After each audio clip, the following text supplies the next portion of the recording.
Welcome back to The Conscious Conscience, and thank you for joining us on this divergent mini-series to reflect on World War II. As we know, history is not just a collection of dates and events, it is a mirror. When we look into it, we see the choices that led us to defining moments, both triumphs and the tragedies. And sometimes, when we look closely enough, we recognize the familiar shadows of our own time staring back at us. World War II is often remembered as a distant conflict, a battle between good and evil that ended in victory and justice. But history is rarely so simple. Before the gas chambers, before the war machines rolled across Europe, before the world realized what was happening, it started with rhetoric, with laws, with fear, with the slow erosion of democracy, disguised as a return to order in an already exceptionally dark period. This series isn't just about the past, it's about right now. It's about understanding the warning signs that were missed, the systems that enabled cruelty, and the people who fought back. It's about drawing the lines between then and now, so that we are not the ones looking back decades from now asking ourselves how we let it happen again. Because history doesn't repeat itself, but it does warn us. And whether or not we listen is up to us. That is why our key slogan stands so pivotal to us. We must remember to stay conscious, or all hope dies with the men with no conscience. Now, let's get into it.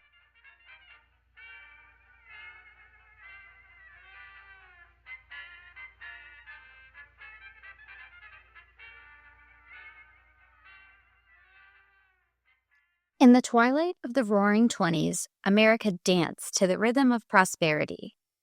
Yet, as the calendar turned to 1929, the jubilant melodies gave way to a somber tone.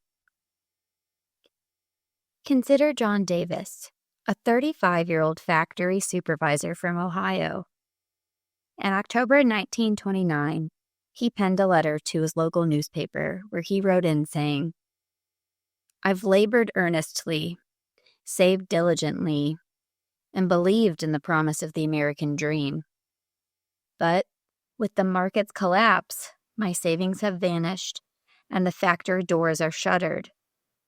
What future remains for men like me?" John's story was not unique. The Great Depression had cast its shadow over millions, challenging the very fabric of American society.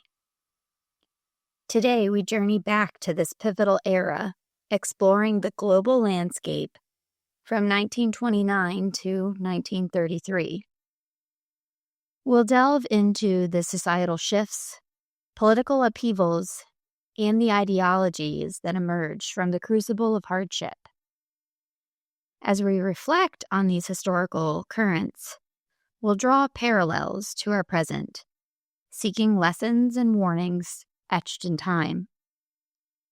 Join us as we navigate the echoes of the past, illuminating the paths that have led us to today.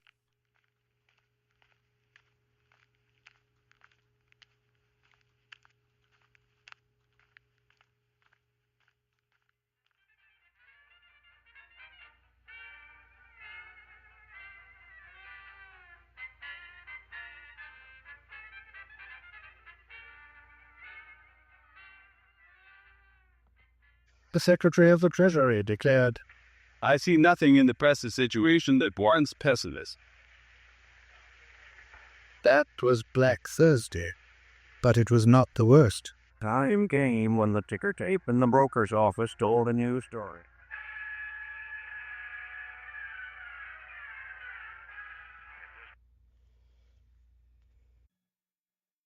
The world in 1929 was teetering on the edge of transformation. The opulence and optimism of the Roaring Twenties masked the fractures forming beneath the surface of global society. Let's take a closer look at how the world's most pivotal countries found themselves at the dawn of a dark new era.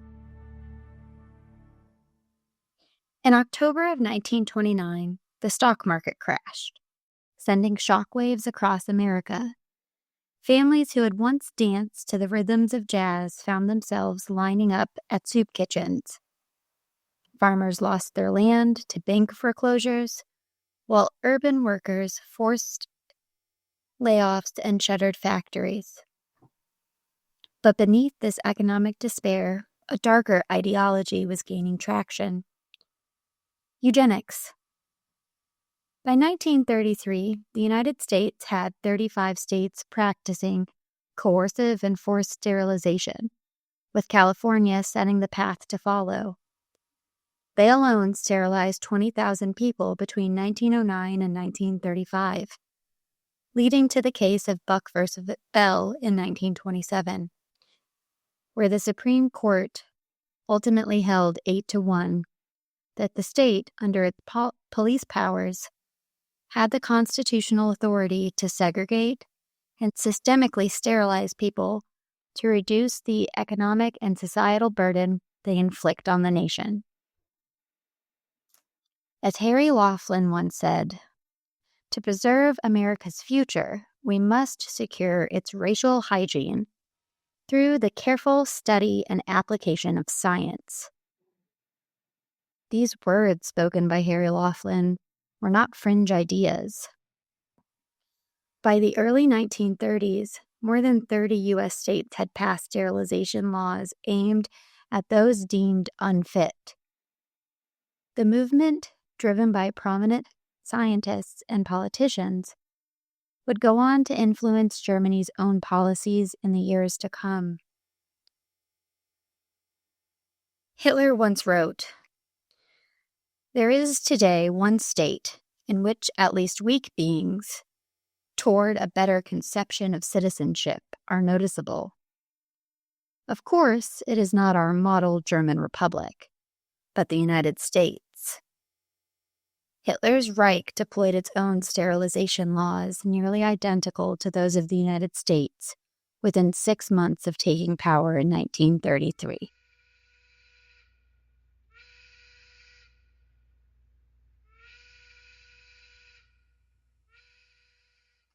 While America grappled with economic collapse, the Soviet Union was embarking on a bold, brutal experiment. Under Joseph Stalin's 5-year plan, rapid industrialization came at a devastating cost. Farmers were forced into collective agriculture, and dissent was met with imprisonment or worse.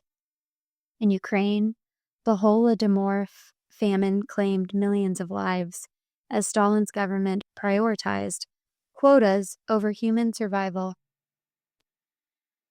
In Italy, Benito Mussolini had consolidated his fascist regime by 1929. His government promised a rebirth of Italian pride and power through militarism and expansion. Propaganda glorified Mussolini as the leader who would restore Italy to its Roman glory. The people of Italy thought he gave them back their dignity. Under his guidance, Italy would seek to dominate Europe once again. But this dignity came at the cost of personal freedoms, as Mussolini crushed opposition and aligned Italy with dangerous allies. Across the Pacific, Japan was emerging as a rising imperial power. In 1931, Japanese army invaded Manchuria, defying international treaties. This marked the beginning of a militaristic expansion that would define Japan's role in the coming global conflict. Asia's destiny was set in dominance, with military power seeking out to secure their future, acting decisively, no matter the cost. As the civilian government weakened, The military tightened its grip on power, setting the stage for further aggression. And then there was Germany. In the wake of World War I, the Treaty of Versailles had left Weimar Republic crippled, economically, politically, and emotionally. The common sentiment amongst most was that they were humiliated, hungry, and hopeless. How could they rebuild when the world kept them on their knees? Amid this despair, extremist ideologies took root.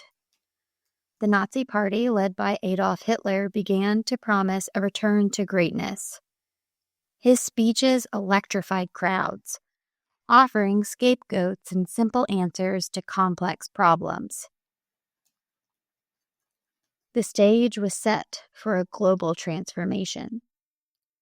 The decisions made between 1929 and 1933 would not only shape the lives of millions, but also cast shadows that linger in our world today.